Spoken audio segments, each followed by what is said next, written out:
अस्सलामुअलैकुम गाइस, क्या हाल है। जैसा कि आप ये प्रिंट देख रहे हैं, नया माल आ रहा है जी। और उम्मीद करता हूँ आप सब खैरियत से होंगे। हमारे ये सूती कपड़े के हिसाब से वीडियो का इंतज़ार कर रहे होंगे। ये हमने नई वीडियो बनाकर आपको सेंड कर दी है आज।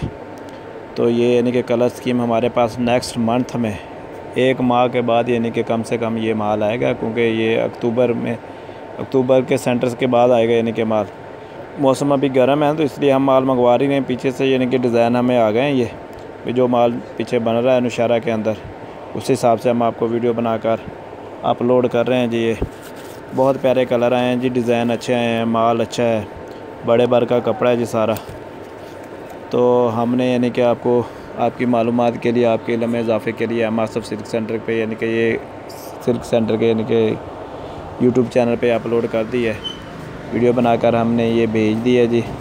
इतना हमने अच्छा आपको यानी कि भी वो कंप्रोमाइज़ करके भेज रहे हैं डिज़ाइनर। तो अगर ये डिज़ाइनर पसंद आए तो हमें लाइक कीजिएगा, सब्सक्राइब कीजिएगा, और इस तरह हमारी हौसला अफजाई होती रहेगी। हम अपने काम में लगे रहेंगे और आपको ऐसी अच्छी वीडियो बनाकर भेजते रहेंगे। अल्लाह हाफ़िज़।